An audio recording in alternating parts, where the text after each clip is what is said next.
I just got this information that some group of Igbo men who believe that Tinubu is the most qualified person to remain in power till 2031 has come forth to say that they endorse Tinubu and they call themselves Ohanaeze Igbo. It's a factional group anyway. It is not, they are not speaking the minds of the old Igbos.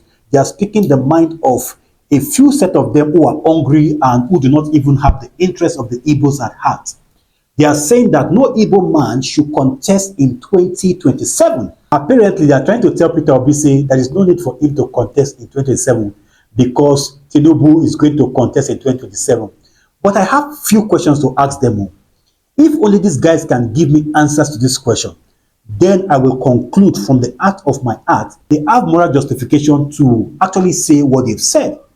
Number one question I want to ask this bunch of charlatans is, since Nnamdi Kanu has been going to the court, how many times have you guys come together in solidarity with Mazi Nnamdi Kanu? How many times? That is question number one. Since you guys have the foreknowledge that the legal tussle between Nnamdi Kanu and the federal government can best be settled politically, how many times have you been able to meet with the government and try to placate and see how best that Nnamdi Kanu will be set free? You bunch of charlatans, I guess you have not been able to do that. That is number two. How many times this bunch of charlatans have been able to convince the government that the eastern part of Nigeria do not have a standard or an international airport, that there's the need for the eastern region to have an international airport? How many times have you been able to speak through to power and tell the government that we need an international airport in the eastern part of Nigeria? I guess you guys do not care about that. That is not the only thing. Since Igbo are known for importing of goods in this country, since Igbos are known for importing of goods in this country, I repeat again, why is it that you same charlatans, you noise makers and bootlickers, have you been able to tell the government there's the need for the government to ensure that we have a seaport in the eastern part of Nigeria? I guess you guys do not care about that. The government have been having various forms of railway lines in this country. Various, from the southwest, more than 2. In the northern part of Nigeria, oh, zillions. But in the eastern part of Nigeria, how many railway lines pass through the eastern part of Nigeria? Oh, what a pity. Unaliving of people in the eastern part of Nigeria is increasing by the day.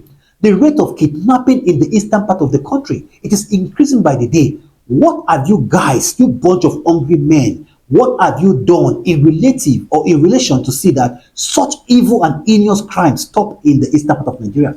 You guys do not care about that. All you are bothered about is to drive the agenda of an individual allegedly, which happened to be the Minister of Works. Because you guys claim now that the turn of the Igbos is going to be in 2035, that Igbos are not qualified to be president now until 2035.